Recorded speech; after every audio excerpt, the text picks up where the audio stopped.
Hello and welcome CNBC आवाज पर आप सभी का स्वागत है। मैं हूं हर्षदा सावंत और आप देख रहे हैं आपका पसंदीदा स्टार्टअप शो आवाज एंटरप्रेन्योर, जहां हम बात करते हैं भारतीय स्टार्टअप इकोसिस्टम के बड़े ट्रेंड्स, नए आइडियाज और साथ ही साथ खास मुद्दों की। साल खत्म होते होते सर्दी भी बढ़ने लगती है। दिसंबर विंटर आ चुका है, लेकिन ये विंटर चिल स्टार्टअप इकोसिस्टम पूरे साल महसूस कर रहा है। साल 2022 अपने अलग अलग चुनौतियों भरा रहा।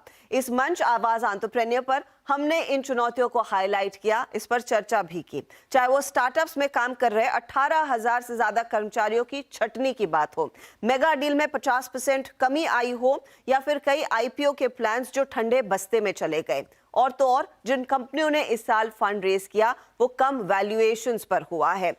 इसीलिए 2022 के साल को भुलाकर अब 2023 की बात करते हैं, क्योंकि 2022 एक पेनफुल ईयर था। एक थोड़े नरम साल के बाद ये नया साल यानी कि 2023 क्या लेकर आ सकता है भारतीय स्टार्टअप इकोसिस्टम के लिए। मेरे साथ जुड़ रहे हैं इसी सेक्टर के कुछ खास मेहमान, ब्लूम वेंचर्स के पार्टनर आशीष फाफड़िया, स्टेलारस वेंचर पार्टनर्स के आलोक गोयल और जीएसएफ एक्सेलरेटर के फाउंडर और सीईओ राजेश साहनी। आप तीनों का स्वागत है and wish you all a happy new year. हम सब जानते हैं कि 2022 थोड़ा सा पेनफुल ईयर था, क्योंकि कई चीजें हुई। इनफैक्ट कुछ ऐसे हेडविंड्स थे जो हमारे कंट्रोल में थे ही नहीं। रशिया यूक्रेन की जो जंग छिड़ी उससे दबाव बनता हुआ दिखाई दिया, उससे डर बैठने लगा। फिर वो रेट हाइक्स का साइकिल शुरू हुआ और ऑफ कोर्स मंदी का डर तो है ही। लेकिन क्या 2023 इन तीन बड़े फियर से उभरने की तैयारी कर रहा है? Let's start with that. Rajesh, आपको क्या लग रहा है, ये फियर फैक्टर जो 2022 के पूरे साल में छाया हुआ था, चाहे वो लिस्टेड स्पेस हो या फिर अनलिस्टेड स्पेस में, उससे रिकवरी की उम्मीद है या नहीं? नहीं, बिल्कुल। मैं तो बहुत उम्मीद में हूं कि 2023 एक अच्छा साल होगा। 2022 ने एक चांस दिया है इंडियन फाउंडर्स को और इंडियन वीसीज को to reflect and take a pause and strengthen the foundations of their companies and their portfolio. तो हमने जीएसएफ ने 60 इन्वेस्टमेंट्स करी लास्ट 2 साल में। उसमें से 60% हमने किया 2021 में और 40% 2022 में। लास्ट क्वार्टर में हमने 6 इन्वेस्टमेंट करी हैं इस लास्ट अक्टूबर टू दिसंबर। मेरा बिलीफ तो ऑलवेज ये रहा है कि early stage investor should always be investing in A consistent manner through the cycles. तो हम तो इन्वेस्ट करते रहेंगे। I think there is a problem in late stage investing, especially for bigger unicorns who were burning cash and guzzling cash. But early stage companies which are well managed on good foundation, I think they will be in a very good shape to raise money in the second half of 2023. तो मेरी उम्मीद कायम है। हम इसी उम्मीद से अपने सारे साथियों को और सारे वेंचर इंडस्ट्री में स्पेशली अर्ली स्टेज में हम एक ऑप्टिमिज्म से देख रहे हैं 2023। ओके, तो आप ऑप्टिमिज्म व्यू रख रहे हैं, ऑप्टिमिस्टिक है। आलोक, आपकी अप्रोच क्या रहेगी? आर यू इक्वली ऑप्टिमिस्टिक या फिर कॉशियसली ऑप्टिमिस्टिक 23 को लेकर? तो Harshada, overall Indian venture ecosystem के लिए तो मैं लॉन्ग टर्म बुलिश हूं, लेकिन मुझे लगता है कि 2023 will be a tougher year compare to 2022। अगर आप 2022 देखें तो पहला हाफ जो था, actually the bull cycle was still continuing इन 2022 के फर्स्ट हाफ में। जी हाँ। सेकेंड हाफ जो है वहां पे bull cycle actually went down, it became very bearish. अभी ना तो यूक्रेन का वॉर खत्म हुआ है, ना ही मनी टाइटनिंग का इफेक्ट अभी पता चलना शुरू हुआ है। अभी भी रेट हाइक्स हो रहे हैं यूएस में, एंड मुझे लगता है कि जो रेट हाइक्स का इम्पैक्ट है और जो मनी का स्क्वीज है, उसका पूरा इम्पैक्ट एक्चुअली 2023 में आएगा, क्योंकि 2022 में हमने ज्यादा देखा नहीं है। 2022 में हमने इम्पैक्ट ज्यादातर पब्लिक मार्केट में देखा और ग्रेजुअली करते करते लेट स्टेज में देखा है। एंड मैं भी राजेश से सहमत हूं कि अर्ली स्टेज में एक्चुअली कोई फर्क नहीं पड़ता, हम लोग कंसिस्टेंटली इन्वेस्ट करते रहेंगे। लेकिन जो थोड़ा सा भी लेटर स्टेज कंपनीज हैं, जो थोड़ा सा भी स्केल पे हैं, आई थिंक उनके लिए 2023 will be a more difficult year compare to 2022। अब आशीष, कंस्ट्रिंग ब्लूम ने हाल ही में एक अच्छा खासा मोटा फंड भी रेस किया है and this is your fourth fund if I am correct. Congratulations on that. तो आप लोगों की डेफिनेटली तैयारी है अपने इन्वेस्टमेंट्स को स्केल करने की, लेकिन क्या वो आपको लग रहा है कि डील्स फटाफट होने वाली है या फिर आपको लग रहा है थोड़ी सी सतर्कता बरतनी पड़ेगी? सतर्कता is not strategy, it is going to be temperament. मुझे बहुत श्योर है कि जो पेस से हम इन्वेस्ट करते आ रहे हैं पिछले कुछ सालों से वो चलता रहेगा.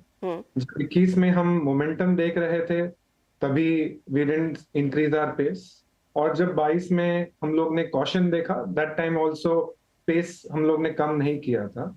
2023 में अभी there still lot to come, जहां पे जो आप इम्पैक्ट महसूस करेंगे और थोड़ा ज्यादा स्ट्रेस आएगा ऐसा अनुमान है. बट वेंचर का जो इन्वेस्टिंग है वो 10 साल के नजरिए से किया जाता है. तो जो फंड्स चलते हैं वो फंड्स आप एग्जिट करेंगे 2028, 30 और 32 में. वो नजरिए को देखते हुए जब तक आपका ये अनुमान और बिलीफ है कि 8 साल 10 में से ठीक ही जाएंगे तो ये सिक्लिकलिटी है, उसको आप नजर में ला करके आप इन्वेस्टमेंट्स तो बंद नहीं कर सकते. तो वो चलता रहेगा. बट एक एहतियात बरतनी होगी एज एन इंडस्ट्री और as an investor and founders both. Investors also will have to understand that 100%, 200% year-on-year growth is not going to fetch you the premium. Sustainable growth and scalable businesses are with sustainability which will be commanding premium. जब आप कहते हैं कि आपको थोड़ा सा caution रखना पड़ेगा इन्वेस्टमेंट डिसीजन लेने के समय, स्केल वाली कंपनियों को तो आप आइडेंटिफाई कर ही रहे हैं, उसी बिजनेस में है, तो कॉशन किस बात का है? जिस सेक्टर में कंपनी काम कर रही है, जो कैश बर्न कंपनी कर रही है, किस बात का कॉशन है? कॉशन इस बात का कि आप वो कंपनी का एंट्री प्राइस क्या दे रहे हैं.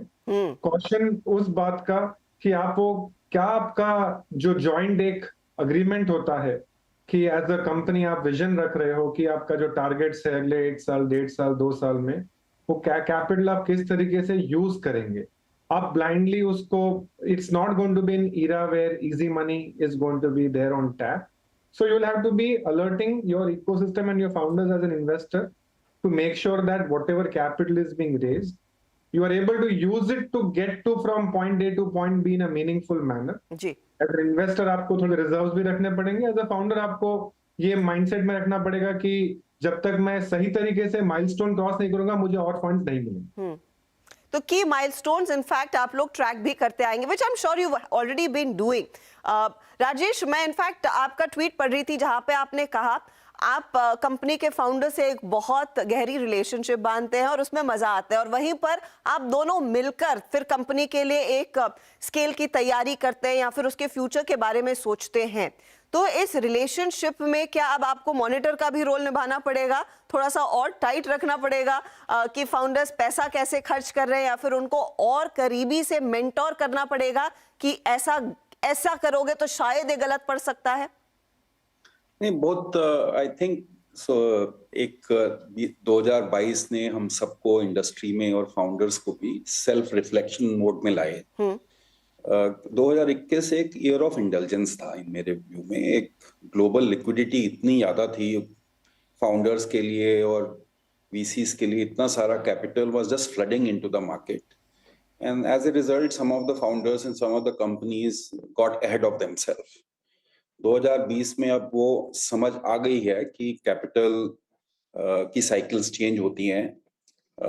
बिजनेस की साइकिल कैपिटल की साइकिल से थोड़ी डिफरेंट होती है. तो वो समझदारी की बात बोर्ड्स में, फाउंडर्स में और इन्वेस्टर्स में, आई थिंक पूरी इंडस्ट्री में काफी डीपली आ गई है. मेरे को स्पेसिफिकली मेंटर करने की जरूरत नहीं है. But I think what we tend to now sort of see is move away from models which were like frothy, capital guzzling, to business models which are more innovation driven, capital efficient and less cash burning. And पहले तो कोई ये बात ही नहीं कर रहा था कि मतलब प्रॉफिट कब आएगा. अब ये क्वेश्चंस पूछे जा रहे हैं. तो ये एक अच्छी बात है वेंचर इकोसिस्टम के लिए कि ये ओवरऑल अंडरस्टैंडिंग तीनों चारों लोगों में आ गई है. लेट स्टेज आई थिंक अभी भी स्ट्रेस में रहेगा, मैं आलोक से बिल्कुल सहमत हूँ। 2023 के फर्स्ट हाफ में late stage companies will be further tested, जी especially some sectors will remain further stressed. Web 3.0, almost 80% of the market capitalization has got wiped out. Fintechs have seen 60 to 70% market capitalization wiped out. ये अच्छी बात है क्योंकि अब पैसा नए sectors में जाएगा।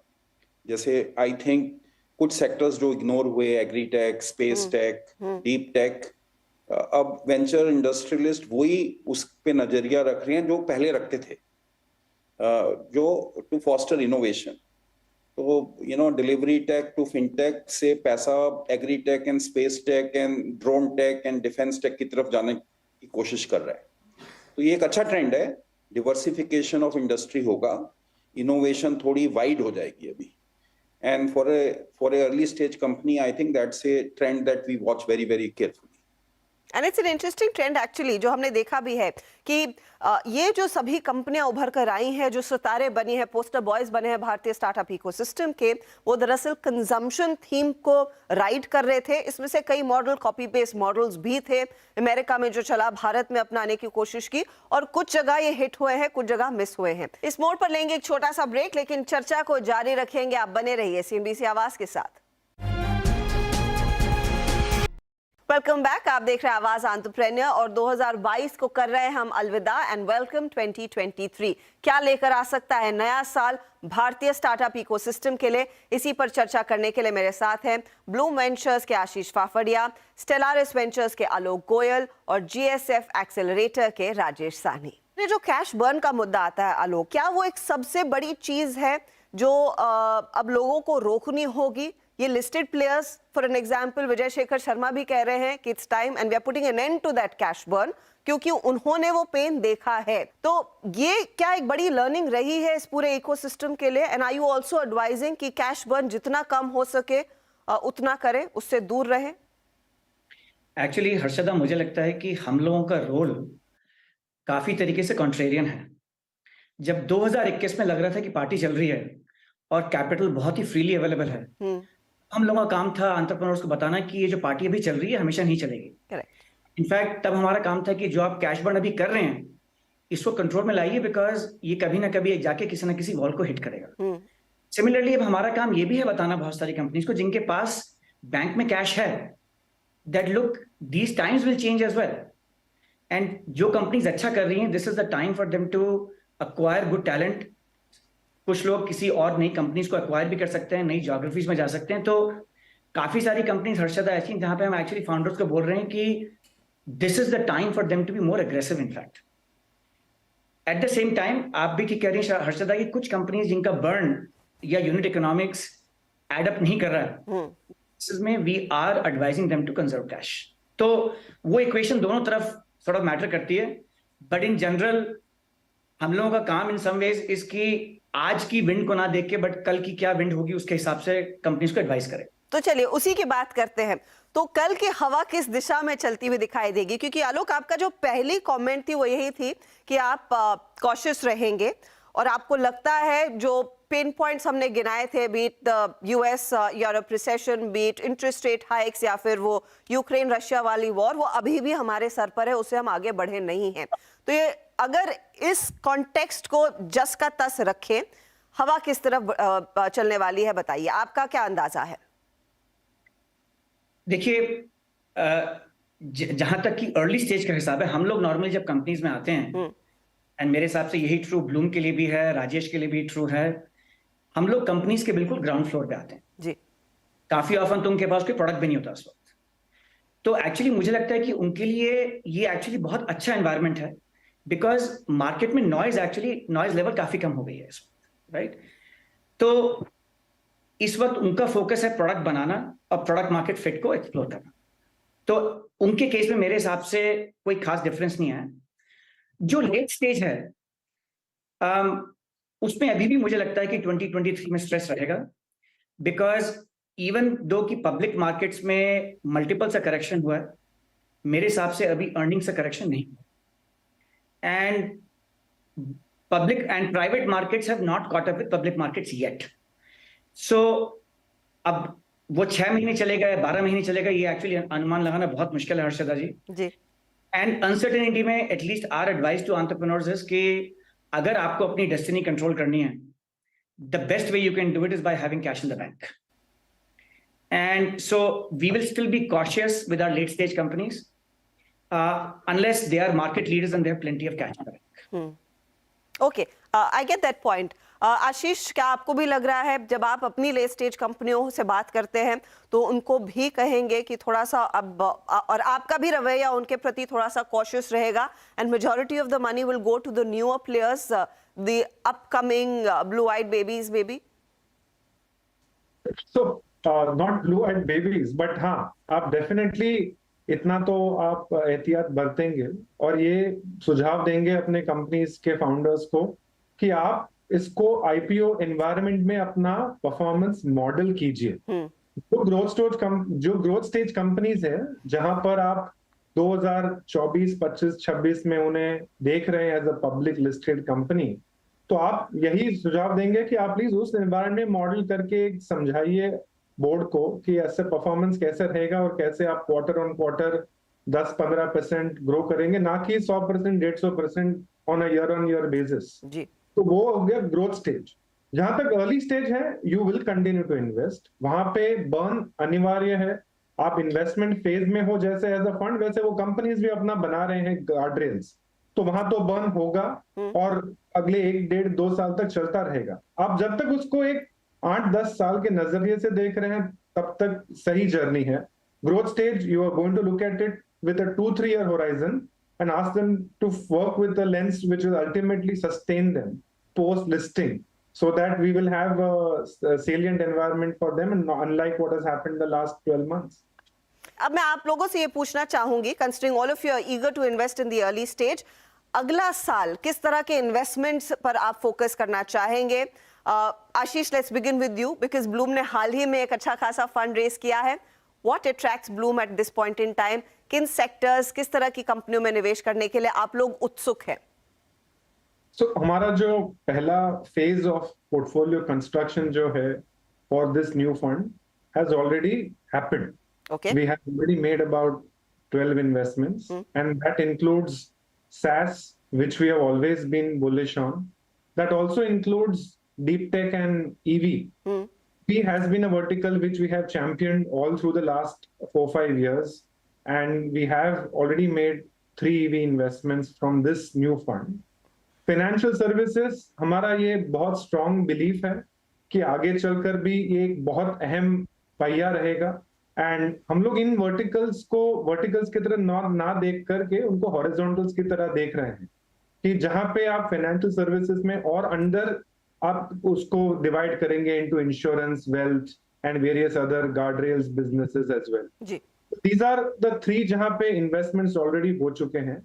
Agree is another vertical where we are bullish on and are looking at it. मेरा ये ओवरऑल थीम में मानना है कि अगले कुछ साल और 2023 will be a vote comes up for that, this convergence. हमने पहले सर्विसेज के इन्वेस्टमेंट्स देखे आज से 15-20 साल पहले, फिर टेलीकॉम, फिर प्रोडक्ट बेस्ड इन्वेस्टमेंट्स जैसे कि SaaS, deep tech, and finally we will now have convergence where SaaS and services will be layered together, convergence where e-commerce will be a hybrid of what happens digitally and on the store. Large companies का जो buildup और निवेश होगा growth में, वो इसी convergence में जाएगा. और early stage DNA will be more hybrid than it ever was. Alok, any top sector जिस पर आप लोग फोकस करना चाहेंगे? अर्षदा, मतलब कोई एक सेक्टर तो मैं पॉइंट आउट नहीं कर सकता, बट जैसा कि आशीष ने बोला, we have been very bullish on global software from India. जी हाँ, to invest in that. हम लोग फिनटेक में भी बहुत बुलिश हैं, बिकॉज अगर आप ज्यादातर फाइनेंशियल प्रोडक्ट्स देखें, whether it's credit, lending, insurance, अभी भी उनका पेनिट्रेशन बहुत लो है इंडिया में. We are also excited about creators and influencers and the economy that they are creating. B2B supply chains, अभी भी लगता है कि इंडिया में supply chains are 50 to 100 years old, एंड उनके मॉडर्नाइजेशन में बहुत स्कोप है. We are also very bullish on EVs. At least we think the transportation industry as we know it, or automotive industry as we know it, will almost completely transform in the next 2 decades. So काफी सारे sectors हैं जिसमें we are broadly bullish at this point. Rajesh, in fact, you were mentioning deep tech, space tech, drone tech. So I'm guessing वहीं पर आप ज्यादा ideas इस समय आइडेंटिफाई कर रहे हैं. देखिए, मेरे तो दो मेन थीसिस हैं इंडिया के बारे में. एक तो इंडिया में बहुत कंज्यूमर्स हैं and what I call Bharat. जी. I think Bharat will create 100 unicorns. सो वो जैसे भारत डिजिटाइज होगा, भारत का consumer becomes more purchasing sorts, बहुत बहुत अपॉर्चुनिटी आएंगी. तो एक तो वो अपॉर्चुनिटी है. दूसरा, हमारे पास टैलेंट है इंडिया में. हमारे पास दुनिया का सबसे बड़ा सॉफ्टवेयर टैलेंट है और वो नए नए प्रोडक्ट बनाएगा सैस मार्केट में. तो हम दोनों इंडियन टैलेंट और इंडियन कंज्यूमर्स के लिए बहुत बहुत ऑप्टिमिस्टिक हैं. With in Indian space I think 3 sunrise sector जो मेरे को दिख रहे हैं: agritech, deep tech and finally I think B2B. ये 3 बहुत एक्साइटिंग स्पेसेस हैं. इन तीनों में बहुत बड़ी बड़ी अपॉर्चुनिटीज प्रेजेंट हो रही हैं. B2B इसलिए क्योंकि Indian SMEs and Indian corporates are digitising. Deep tech हमारी कंट्री की रिक्वायरमेंट है एंड उसमें बहुत सारी नई अपॉर्चुनिटीज क्रिएट हो रही हैं, स्पेस टेक से ड्रोन टेक से लेके डिफेंस टेक में. एंड अगर हम एग्री टेक देखें तो हमारी अभी भी 50% पॉपुलेशन एग्रीकल्चर में है और एग्रीकल्चर पे डिपेंडेंट है. उसकी रिक्वायरमेंट है कि वो मॉडर्नाइज होगी. तो तीनों सेक्टर्स पे मैं तो बहुत तवज्जो दे रहा हूँ और बहुत ध्यान रख रहा हूँ. बहुत बहुत शुक्रिया हमारे लिए समय निकालने के लिए. आशीष, राजेश और Alok, wish you all the very best and a very happy new year from the entire team. Happy new year to everyone. Thank you all. चलिए, इसी के साथ आवाज एंटरप्रेन्योर में आज के लिए और इस साल के लिए इतना ही. आपसे फिर मुलाकात होगी अगले हफ्ते नए साल, नए थीम्स, नए ट्रेंड्स के साथ. नमस्कार, टेक केयर.